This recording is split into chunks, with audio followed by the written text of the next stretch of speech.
Hello everyone, welcome back to the channel. Vasil here at Built for Speed, and today we're back doing some services on the Nissan Titan. I had a few hiccups here and there, a few scares with it, but I'm gonna do that in a separate video. But today we're doing the transfer case service. So I'm gonna be using the Amsoil Easy Packs. If you guys want to check this fluid out right there, I'll put a link in the description below. You'll need 2 of these. I got the Easy Pack, so it's easier to put it in without no funnel or anything like that. This is I heard really good things about this oil. A lot of people recommended it, so I'm definitely gonna try, because I always try to get the best fluids for my cars. I don't ever cheap out on my stuff. So that's the oil I'll be using. I got 2 of these. So today I'm gonna show you guys how to do it at home. I'm gonna put my car on the lift, my truck, but you don't really need it. I'm gonna kind of just lift it just a little bit off the ground, but you can do it at home just underneath the truck, kind of like I did the differential service. If you guys haven't watched the differential service, please check that video out. Also, I did the front differential and the rear differential in one video, also using Amsoil products. So you can check that out. So you don't necessarily need a lift, but today I decided it's raining outside and all that, so I decided to just put it on the lift. And yeah, today I'm going to show you guys how to do it at home. Transfer case service in the Nissan Titan. This is going to be from 2016 to 2019. Okay, so the first things I recommend doing before starting any kind of fluid exchange in your truck or car is go for a drive. Make sure you get the fluids moving in the differential, whether it's transfer case or even engine. Get the fluids warm, get it all, you know, circulating through your part of the truck or car that you're doing, so that way if you have any contamination or any kind of shavings or anything in there, so once you drain the fluid, it drains with the fluid. So yeah, I engaged the 4x4 in this truck, obviously in neutral, the safest way to do it, and then went for like 2-mile drive, got all the fluid warm. First of all, it's going to be easier to drain, and second, it's going to pretty much wash up any kind of contamination that's in there, and then when I drain it, it's going to drain out.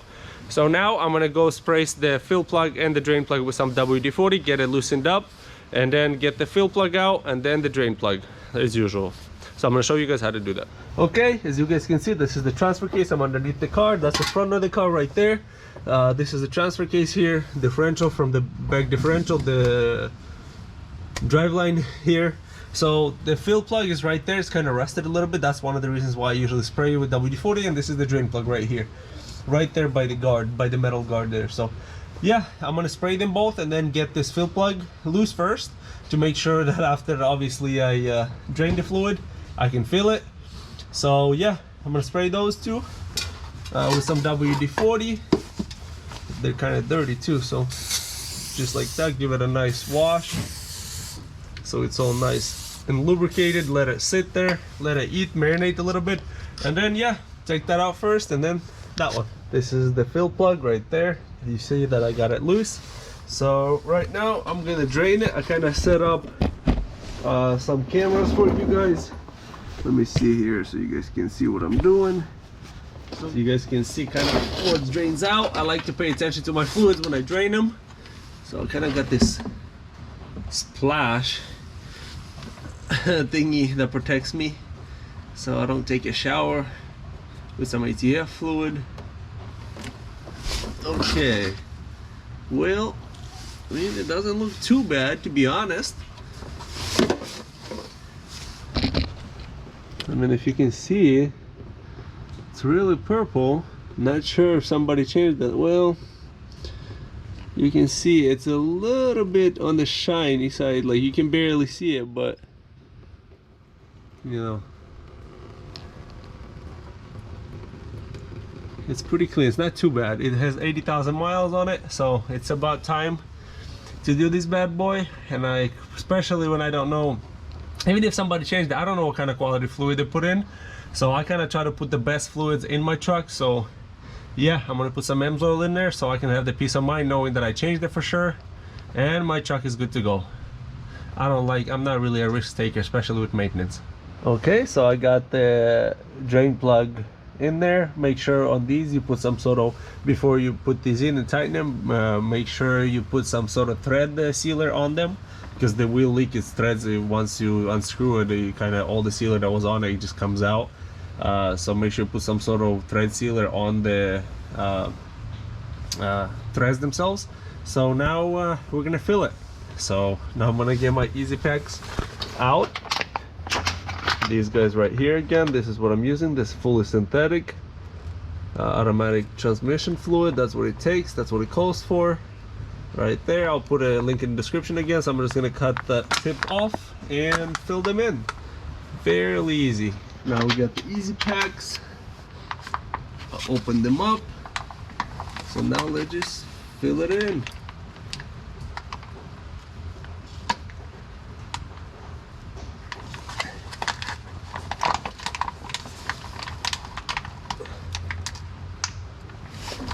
It's a lot easier to fill in than it was differential fluid.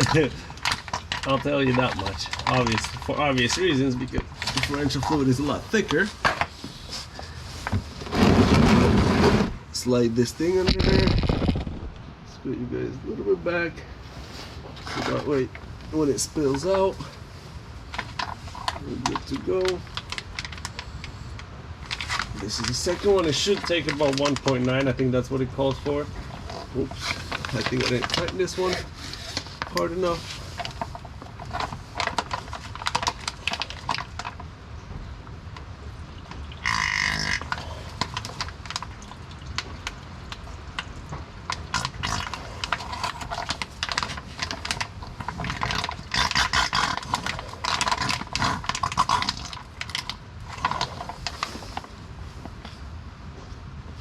Oh, it barely came out.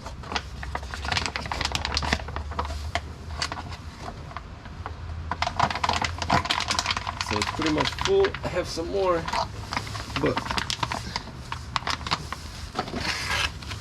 right there, as you can see, it's already leaking out right there. So this is full. We're gonna call this good. Maybe my car is a little bit maybe leaning in the front since I got it on the lift. It shouldn't be, but yeah, I think most of the guys that did it kind of leaked quite a little bit more, but you have to wait until it slows down barely. When it starts dripping, then kind of tightened it. That's pretty much full right there. I put 2 full of these. Maybe there's a tiny bit left in there, but yeah, it's already dripping. As you can see, it's kind of dripping slow. That's pretty much full. A lot of the guys end up putting 1.9 or 2. It leaks a lot harder. I don't know, maybe they don't drain enough, but I let it drain for probably good 5-10 minutes, and then yeah, filled it in. So now it's dripping, so I'm just gonna tighten it back up and we're good to go. So I put some thread sealer on here, and I torqued these are torque spec for these are 15-foot LBs. So yeah, I pretty much put 2 quarts, but like I said, I warmed it up, I drove it, and I let it drain for like 5 to 10 minutes. So mine pretty much took 2 quarts, and then it started dripping out. So it literally perfect level. It calls for like, I think 1.93, so pretty much 2 quarts. So teeny bit over, it's not gonna do anything like that, even if it is over, which I don't think. I think it's just they don't, you know, they don't specify how long you drain it for. The longer you drain it for, obviously the more you're gonna fill. So yeah, mine was perfectly level once I put those 2 easy packs in there, and now it's good. So I tightened those 15-foot LBs, both of them, and now I'm just gonna clean this with some brake cleaner and we're good to go. All right, so that's gonna be it for today's video. I kind of tried my best to explain everything step by step and kind of what to do the job properly. I try to make my videos as DIY as possible, do it yourself at home. So yeah, hopefully you guys found this video helpful. Please give this video a thumbs up. Subscribe to the channel, it helps me out a lot. And like I said, everything I used, like the tools, it's an 18mm wrench I used for both of the drain and fill plug. I'm gonna include those tools also in the description of my video. Also to the Amsoil easy packs fluid that made the life so much easy. So for me, you know, I don't have to use no pumps, no nothing. So you just squeeze it in there and that's it. So it makes it a whole lot easier, especially doing it at home. Because when somebody's in the shop, obviously, you know, they can use a pump, it's all that, but at home, easy packs make your life so much easier. So yeah, hopefully you guys enjoyed this video. Again, thank you guys for watching. Hit the like button, subscribe to the channel, and as usual, see you later. Peace.